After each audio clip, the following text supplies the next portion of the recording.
Dado que andamos un poco apresurados de tiempo, lo cual le tenemos que agradecer a Etel que lo haya conseguido, pues que nos ha llenado la mañana de una manera muy intensa y muy densa y muy interesante. Vamos a saltarnos cualquier tipo de pregunta y las vamos a dejar para el final, las vamos a concentrar al final. Etel, insisto, estamos todos impresionados, ¿no? Incómodos. No nos aburre el futuro, en este caso. Aquí está una parte del colectivo Nundo. ¿Qué voy a decir de ellos? Es la pata que nos estaba faltando conocer. Es un colectivo que trabaja de una manera transdisciplinar o multidisciplinar con la arquitectura, fundamentalmente para las personas, para los colectivos, para la sociedad. Es un colectivo formado por arquitectos, como no, pero también físicos, sociólogos, ingenieros, ingenieras, etcétera, etcétera.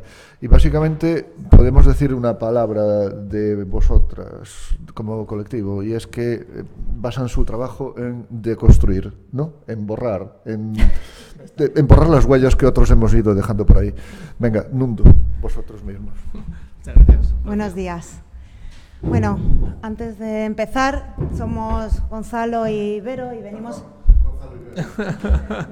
venimos quien quiera que sea, en representación de Nundo. Lo primero, agradecer que nos hayan invitado, porque cuando te invitan a contar también te invitan a atender, y nos hubiéramos perdido seguramente, siendo de Madrid, esta charla. Y bueno, es un regalo, ¿no?, estar aquí también acompañada. En segundo lugar, pedir perdón, porque vamos a hablar de nuestro trabajo, no vamos a contar reflexiones ni hablar de casos, sino hablar de nosotros. Lo sentimos, pero de alguna manera nuestro trabajo es directamente el resultado de nuestra reflexión y así va a ser. Y en tercer lugar, antes de empezar, dar las gracias por invitarnos a Coruña y contar la sensación de que en 2012 nos invitaron a la FEDSAC de la Escuela de Coruña. No sé si hay alguien aquí de la escuela, aparte de los... un grupo de estudiantes inquietos que montaban su festival paralelo. Dicen que nos conocimos en un taller fantástico en Salamanca y nos dijeron: veniros a contar a la escuela. En ese año los alumnos luchaban para que pararan las clases para escuchar a gente que venía de fuera. Hicimos un taller que solemos hacer, de preguntar qué hay que eliminar de esta ciudad, ¿no? Hoy, que han pasado 7 años, volvemos. Sabemos que muchos de esos que aquellos eran alumnos, hoy es gente que está haciendo cosas tremendamente interesantes, entre los que está Antonio Giraldez, con Barlewood y bueno, muchos compañeros de Galicia. Ninguno está en la escuela. Este taller al que acompañamos, ese trabajo que se ha hecho de EMTIC Coruña, es paralelo, es un curso de verano, tampoco es un eje principal de la escuela, siendo una de las problemáticas y de los temas que hay que discutir en esta ciudad.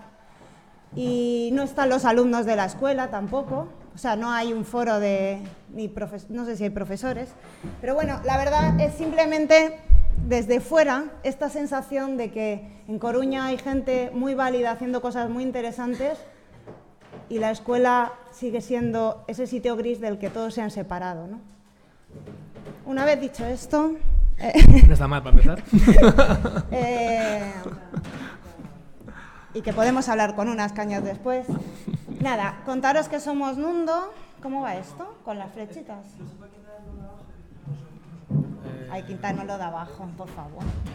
Ya está. Bueno, Nundo surge en 2011 y surge en un momento, bueno, ya sabéis, 2011. Y surge de un grupo de arquitectos que además hemos trabajado en cooperación internacional, venimos de otros contextos, y cuando uno entra y ve las arquitecturas del futuro y ve esto, bueno, pues se pone nervioso, ¿vale? Nundo en 2011 era una charla llena de fotos de estas de color, ¿no? Que queremos quitarla y acortarla, pero ¿quién se resiste a poner a la casa de Naomi Campbell premio de la sostenibilidad por un arquitecto español? Sí, realísima.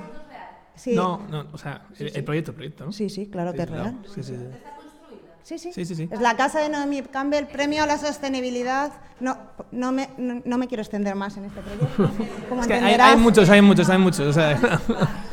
Con unas cañas te lo contamos. Bueno, la cosa es que esta parte de 2011 de fotos en color queremos siempre reducirla, pero no podemos. O sea, ¿cómo no poner Mazda, ¿no? Esta ciudad de la eficiencia completamente insostenible?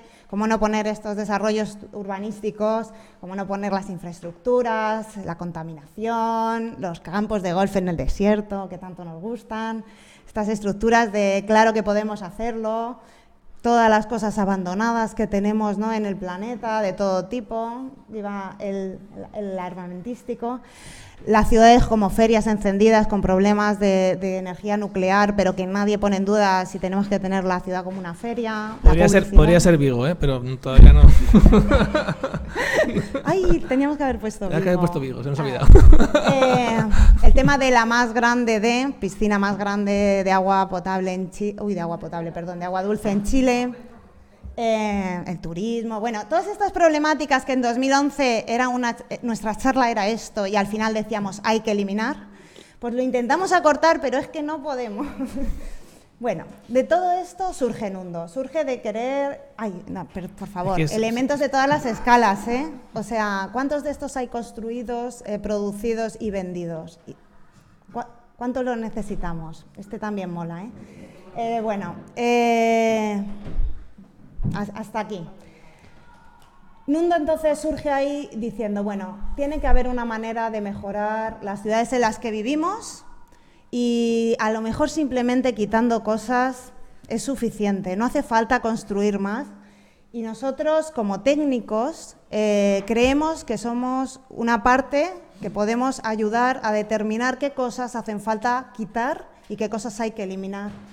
Sacamos nuestro manifiesto, como cualquier reivindicación que se precie, ¿no?, con nuestros puntos, en el que el primero es que creemos que la arquitectura es para mejorar la vida de las personas, que bueno, también lo hemos discutido mucho. Ponemos siempre esta foto que nos encanta, ¿no?, porque al final es intentar conseguir el confort, el bienestar de la gente. No necesita mucho, necesita luz natural, calidez, y la gente a la que quieres, ¿no? Esta serie de fotos es maravillosa, ¿no?, de este fotógrafo. Además, durante estos años hacemos básicamente desde 2011 lo que nos apetece, que eso también es muy importante, y con un montón de trabajo voluntario. El año pasado hicimos una retrospectiva y hemos juntado más de 100 personas han colaborado con Nundo en estos años, de diferentes disciplinas, aunque hay un núcleo duro. Pero una de las cosas que hacemos es estudiar en otras disciplinas, porque nos parece que la arquitectura y, por supuesto, el urbanismo se empobrece si solamente es autorreferencial. No hay nada más triste, y perdón que vuelva, a una escuela de arquitectura que solo habla de arquitectura. Entonces, analizamos y vemos que en muchas otras disciplinas se ha hecho desde la resta, los procesos creativos, ¿no?, tienen ese primer volcado y luego ese proceso de purga y de limpieza, ¿no?, llegando a obras muy importantes. Y entonces entendemos que nuestra materia con la que vamos a construir ciudad es el restar, es determinar esos vacíos y saber para qué se usan, es buscar los silencios y procurarlos, es no hacer a veces, decir qué cosas no hay que hacerlas, y es ese no como primer arranque, un no activo. No es un no de bloquear procesos, sino es un no diciendo, bueno, ¿y si no lo hacemos, qué pasa? Cuando cambias la pregunta, cuando cambias el punto de arranque, de repente todo lo que viene detrás, todas las soluciones son distintas. Hace 2 años, hablando de todas esas disciplinas, hicimos unas jornadas. La convocatoria era vacío, sustracción y silencio. Vino gente de muchas disciplinas y sacamos una publicación maravillosa. Pasamos 2 días fantásticos aprendiendo y vimos que claramente de ahí se podía aprender mucho y sacarlo a las ciudades, ¿no? Y establecimos los 4 modos de actuación en 2011. Son estos 4 modos a los que intentamos ajustarnos y lo hacemos. El de no construcción. A veces nos presentamos a concursos para decir esto no hay que hacerlo y alguno hemos ganado, no lo decimos más. Minimización de todos esos elementos que sobran, como la publicidad, el ruido, la contaminación. La reutilización de todo aquello que nos rodea, antes que construir nada nuevo, mirar qué tenemos en el armario, ¿no? ¿Qué podemos reutilizar? Y el desmantelamiento, si es necesario, porque también, ¿por qué no? Una manera de hacer ciudad es quitar cosas y eliminarlas. Esto que siempre suena un poco negativo y nos han acusado incluso en algunos foros y colegios de arquitectos de ir en contra de la profesión, tiene una parte completamente positiva para nosotros, que es la de respetar, limpiar, recuperar y regenerar, ¿no? Lo que pasa es que nosotros no lo pintamos de verde, ¿no? Y lo decimos desde otro punto de vista, pero al final es un poco el discurso de la sostenibilidad, ¿no? Y también, respondiendo a una pregunta que hubo ayer aquí, de la pregunta, creemos que no es el cómo hay que hacer las cosas, sino realmente el qué hay que hacer. Durante un montón de años, los arquitectos, construir lo que tienes que es muy sexy, o sea, levantar algo, erigir, es una profesión tan alienante y tan bonita, ¿no? Cuando diseñas algo, lo proyectas y lo ves construido, y además es tan fácil hacerle la foto para venderlo, que nos ha tenido alienados, nos ha tenido completamente abducidos en cómo hacer las cosas, en resolver los problemas técnicos, en hacer el cacharrazo. En este país tenemos muchas muestras de esos cacharrazos. Sin embargo, creemos que como arquitectos tenemos que dar un paso atrás y antes de decidir cómo se hacen las cosas, pensar si realmente hay que hacerlas. Y eso también se puede demostrar y argumentar con números y con desarrollo técnico y con argumentario, ¿no? Desde la profesión. Entonces aquí estamos. O sea, antes de hacer las cosas, intentamos preguntarnos si realmente hay que hacerlas, ¿no? Y al cambiar el punto de vista y al cambiar el enfoque, lo que nos ha pasado es que hemos tenido que adaptar los formatos, las metodologías y las formas de trabajo. Esta es nuestra propuesta para el concurso de Plaza España de Madrid, ¿vale? No me voy a meter en ella, no hemos ganado, como os imagináis. Ha ganado la más verde, por supuesto. Para nosotros, quizá uno de los renders más verdes ha sido el que ha ganado. Nuestra propuesta, aparte de que era un estudio bastante minucioso y del conocimiento, de pasear la plaza y de conocerla, lo importante de este concurso es que establecimos lo que había que hacer en 3 niveles de acercamiento. Lo que era imprescindible, que es lo mínimo imprescindible que hay que hacer para mejorar esa plaza. Había cosas tan tontas como poner una rampa, arreglar un alcorque, quitar un banco. ¿Qué era lo necesario a otra escala temporal, a un medio plazo, ¿no? ¿Qué cosas realmente eran necesarias? No voy a entrar, insisto. ¿Y qué era lo deseable?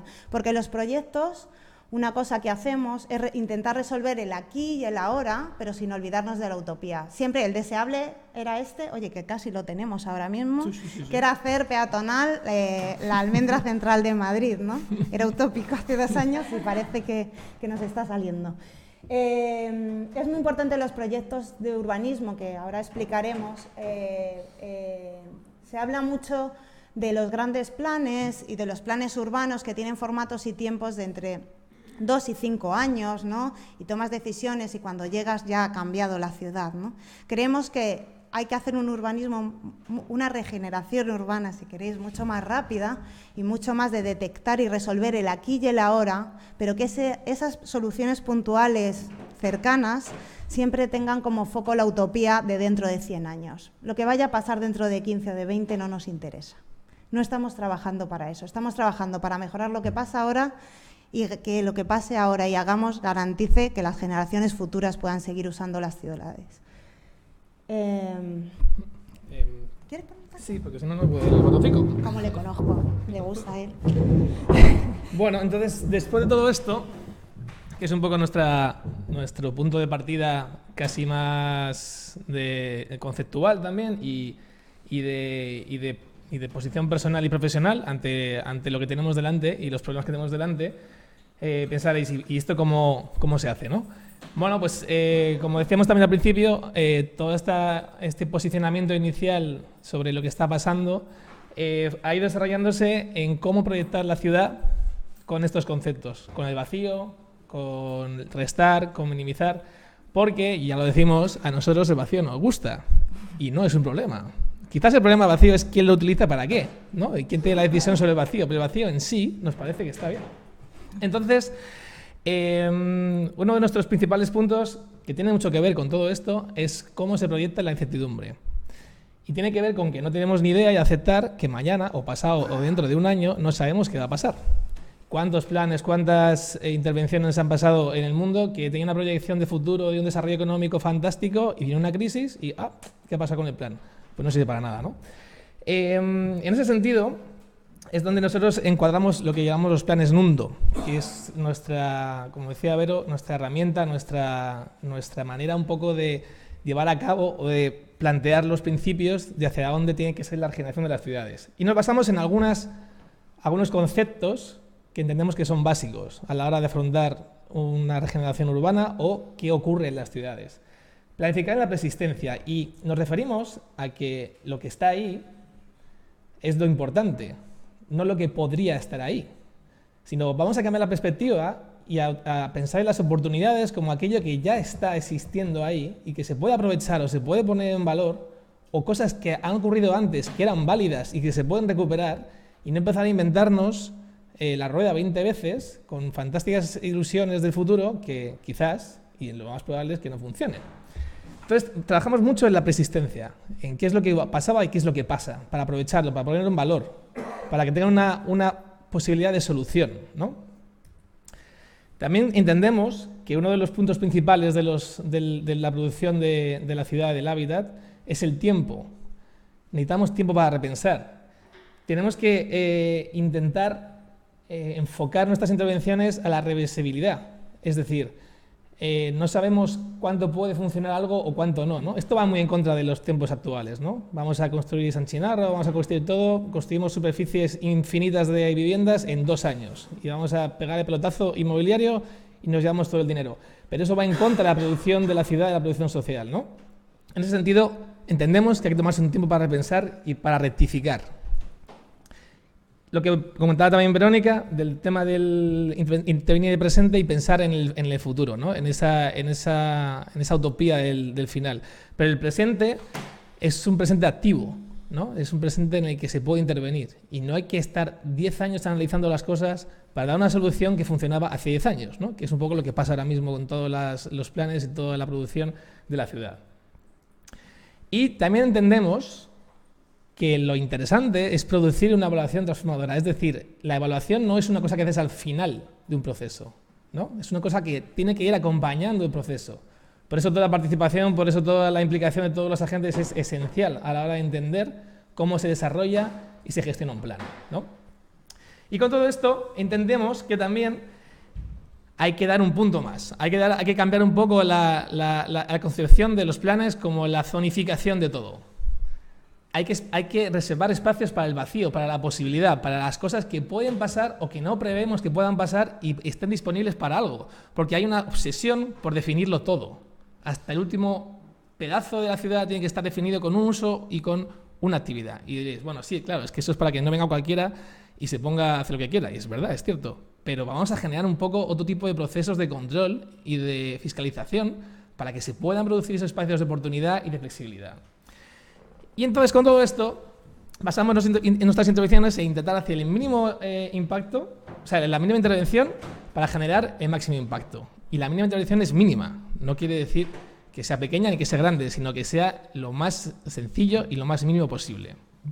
Y para esto, vamos a presentar brevemente algunos casos concretos de soluciones o de ideas generales que hemos tenido con algunos proyectos que van enmarcados dentro de nuestros planes Nundo, ¿no? Que son planes en este primero, que es un plan de resta, en el que, por ejemplo, en este caso, no sé si lo conocéis, el Algarrobico, que es un hotel que está en Almería, declarado ilegal hace 15 años, bueno, no sé si 15, a lo mejor 10 o 12, por ahí.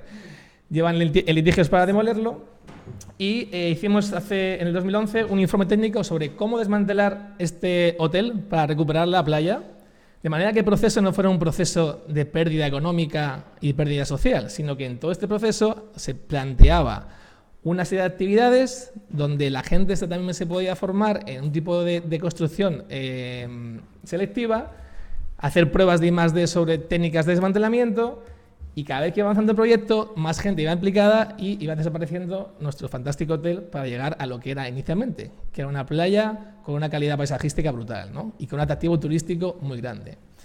En el mismo sentido, hicimos otro proyecto también de cómo desmantelar la urbanización de Valdecañas, que está en Extremadura, que es una urbanización también en una zona de protección de aves, con viviendas para millonarios, creo que cada vivienda costaba 1,5 millones de euros, creo por ahí, donde, como veis, pues reventaron toda esta península para hacer urbanización. Planteamos lo mismo, cómo desmantelar este sistema para hacer un pacto medioambiental que sea equilibrado y que genere una plusvalía económica, social y medioambiental dentro de esta zona, ¿no? Y se puede hacer. No vamos a entrar mucho en detalle porque no podemos, pero se puede hacer.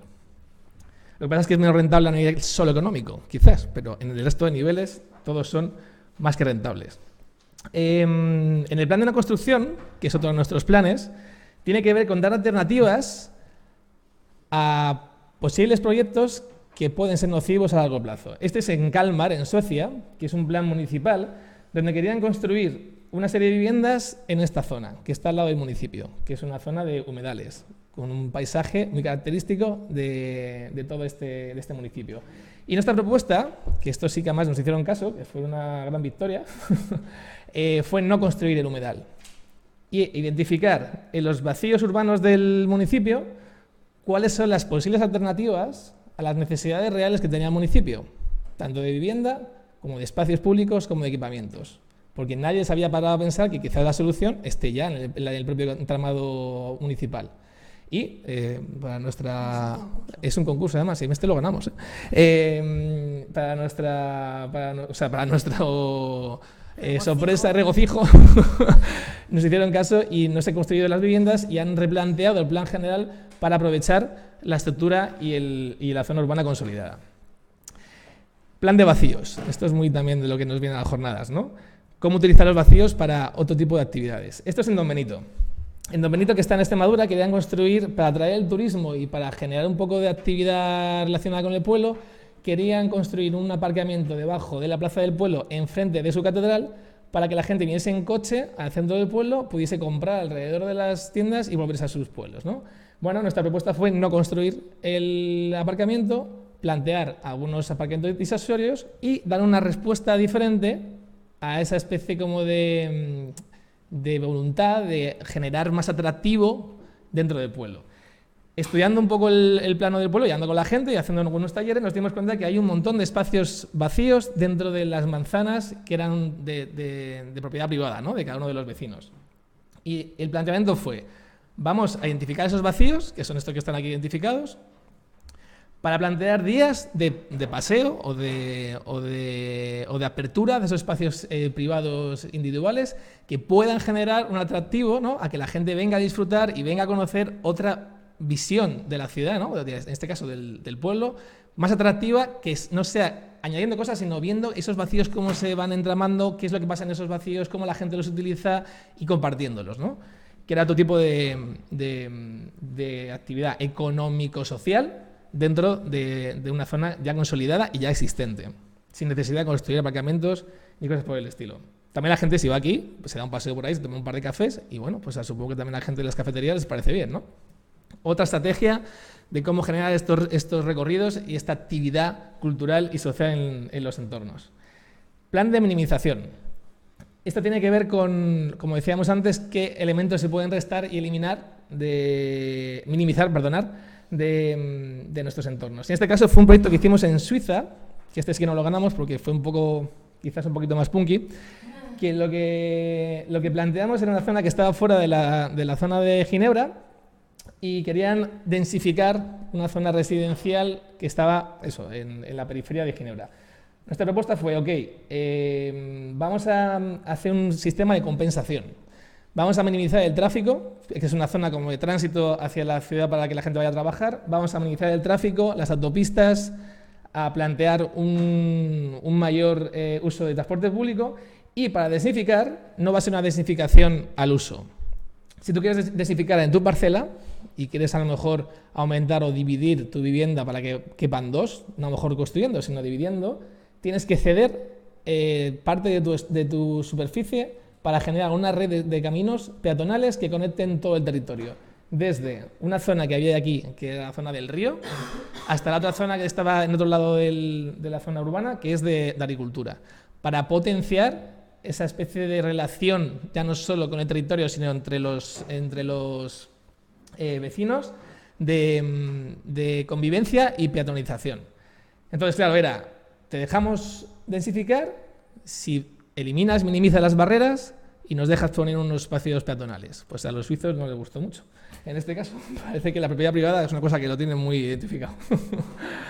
Y bueno, por último, este no es el último, el plan de recuperación, que tiene que ver con cómo reactivar los espacios urbanos. Como decía Vero antes, también este es el plan que hicimos en Los Molinos, que identificamos y pintamos en uno de los campos de fútbol del Colegio de Los Molinos, que es un municipio que está en Madrid, pues dónde están las viviendas de cada uno de los pueblos, y la gente fue identificando cuáles son las viviendas que estaban vacías.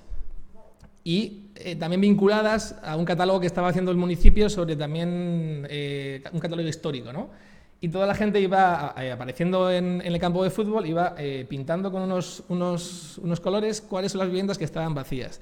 Era una manera de intentar visualizar todas las oportunidades que existían ya en el pueblo a la hora de la gente que estuviese interesada en vivir allí y entender dónde estaban las posibilidades reales de poder morar en Los Molinos. O, por ejemplo, que fue en Millarinos, que es lo que comentaba Verónica de los alumnos de Galicia, que se hizo una propuesta de cómo recuperar el pueblo de Villarinos desde lo que ya existía y tenían antes, ¿no? Que con diferentes talleres y con diferentes reuniones nos dimos cuenta de que hay un montón de fuentes que se utilizaban antes, que estaban abandonadas, y algunas bodegas que también estaban abandonadas, y entendemos que uno de los factores principales para regenerar o recuperar un espacio que a lo mejor parece que no tiene interés es poner en valor lo que a lo mejor ya tiene de especial, ¿no? Que en este caso, sin duda, el recorrido de fuentes y el recorrido de bodegas, ¿no? Y se planteó un sistema de cómo ir recuperando esos elementos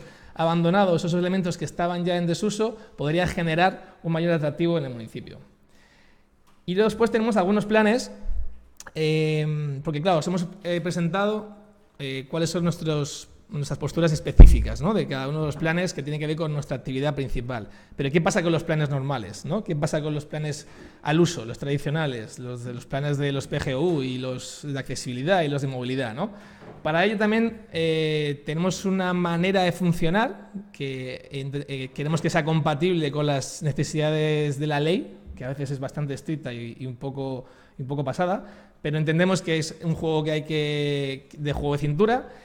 Y también tenemos nuestra manera de abordar estos planes. Este es un plan que hicimos en Guadalupe, en Extremadura, de accesibilidad, para que planteamos un sistema, una metodología de participación, una metodología de gestión del plan y de planteamientos de cómo se estructura y cómo se llega al final del plan, que era compatible con lo que ellos querían, pero que nos permitía también a nosotros trabajar en un espacio de vacíos, de eliminación de barreras y de otro tipo de perspectivas que confluenciaban las dos vertientes, ¿no? La nuestra con la necesidad un poco de ley de hacer un plan al uso, ¿no? Y ahora dejo a Verónica. Si lo quieres de aquí, es verdad.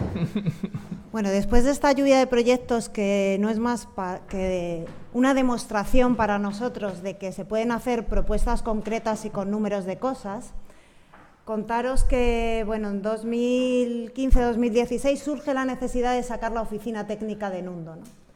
Porque llegan encargos y, bueno, lo vemos necesario. La oficina técnica de Nundo lo que está haciendo es intentar demostrar mediante la praxis real que el enfoque Nundo se puede realizar. Cuando os podéis imaginar, cuando uno lleva a Guadalupe, que es un pueblo de 2.000 habitantes, con la Junta de Extremadura, te piden un plan de accesibilidad que tiene un guión muy claro y un formato. Y además ves que en casi todos los pueblos de Extremadura tienen un cajón así de grande, lleno de planos, de papeles que nadie ha utilizado, de un plan de accesibilidad que se hizo hace 3, 4 años, 5 años. O sea, todos los pueblos tienen su cajón completamente inútil, guardado, cogiendo polvo. Vimos claro que había que proponer esos nuevos formatos que ya intuíamos, pero esta vez nos enfrentábamos con lo que es la administración pura y dura, ¿no? y lo intentamos. Hemos hecho un plan de accesibilidad alternativo, nos ha costado varias vueltas, ya os lo decimos, y varias discusiones con los técnicos y mucho repensar, pero al final hemos sacado un formato que está basado... ¿Pasa una vez más? Bueno, vale. Es un formato que lo que propone, en lugar de planos, hemos hecho matrices de Excel. Así, claro, imaginaros la cara del técnico municipal cuando además se nos ocurrió la pésima idea de imprimirlo en un DIN A0, ¿vale? La matriz de Excel.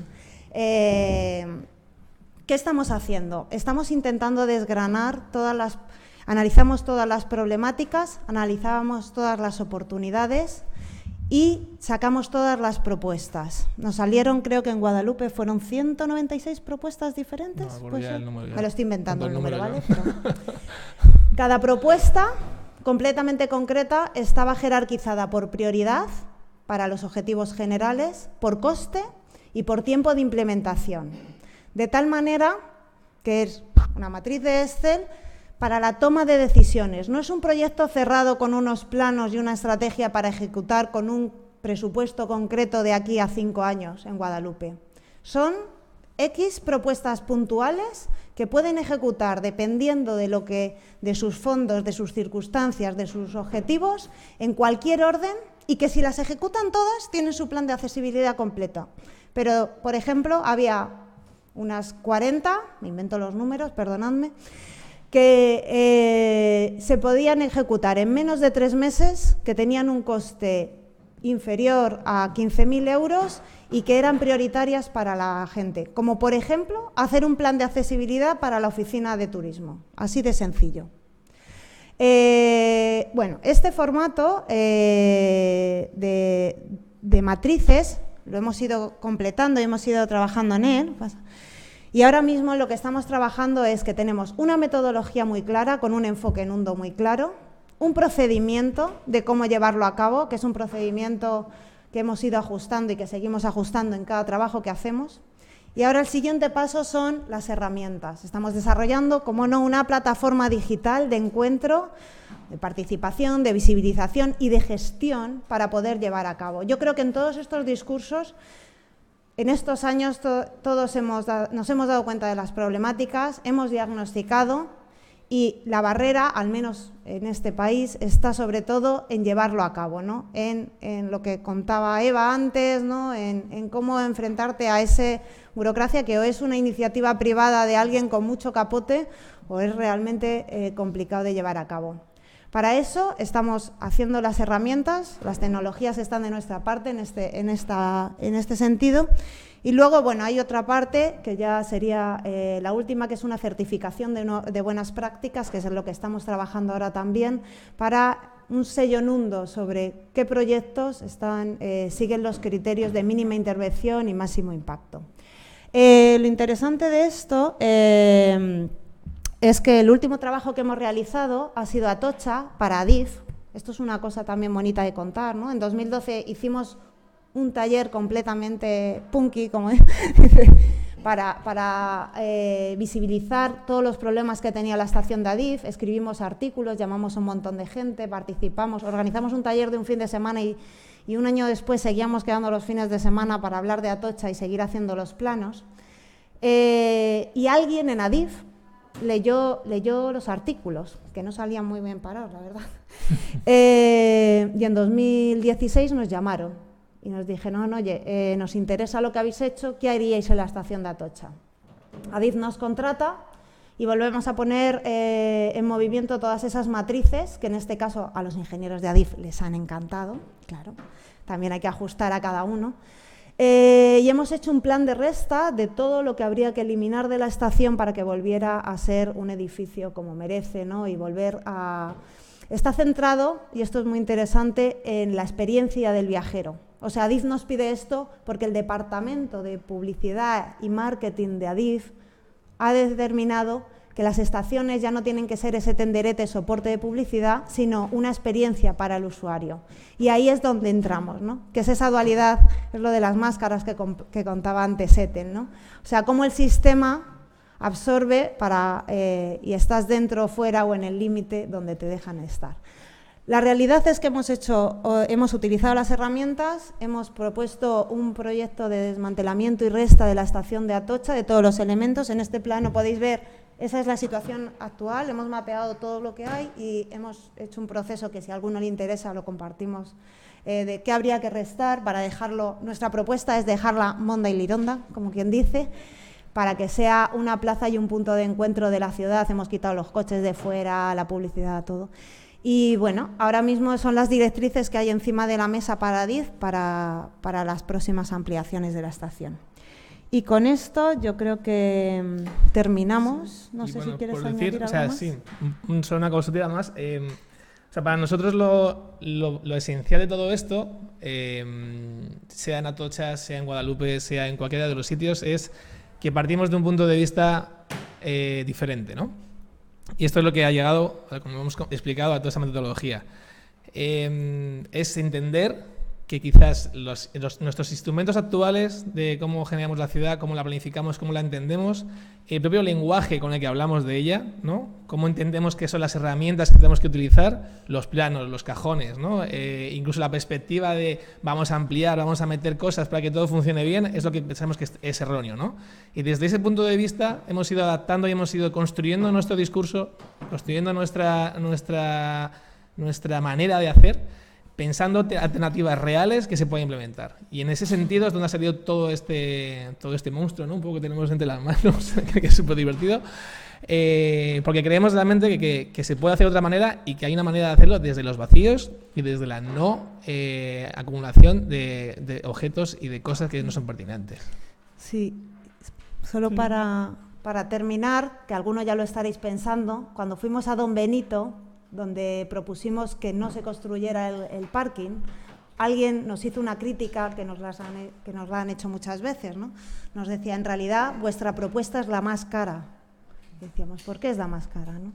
Porque si el ayuntamiento construye el parking, con el porcentaje que saca, es con lo que puede rehabilitar la plaza que tiene encima. Si no construye el parking, no consigue ese dinero. En todos nuestros proyectos estamos haciendo cada vez más un análisis económico de rentabilidad, dando alternativas. Es verdad que si no se construye ese parking iba a costar 1,5 millones de euros, iba a llevar una obra, bueno, como ya imagináis, y estaba demostrado luego quiénes eran los usuarios y que probablemente iba a estar vacío y iba a ser una ruina su gestión. Pero es verdad que su construcción era rentable. Hicimos el estudio de los patios y de rentabilizar los espacios vacíos y daban los números.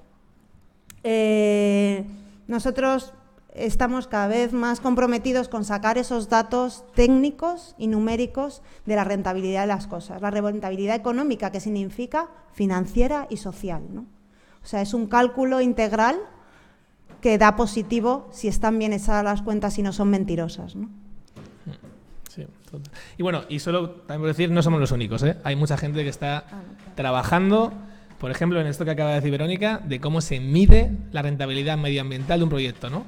Y ojalá que en algún momento las leyes del suelo, ¿no? Las leyes de vivienda, las leyes de todo esto, lo hablamos ayer, ¿no? Las leyes del suelo, los urbanistas se han convertido en unos gestores del aprovechamiento urbanístico, unos gestores de cuánto beneficio existe en un municipio y cómo se reparte y a quién se reparte, ¿no? Y esa no es nuestra función. Nuestra función es hacer un entorno mejor, ¿no? Es hacer una mejor ciudad para todos. Y equilibrar todo eso también, pero no es el centro, ¿no? ¿Dónde está la rentabilidad social? ¿Dónde está la rentabilidad medioambiental dentro de las leyes? No existe ahora mismo, existe como principios, pero no como realidad, ¿no? Entendemos que eso se puede hacer. Entonces, en una de esas líneas estamos metidos en eso. Muchas gracias.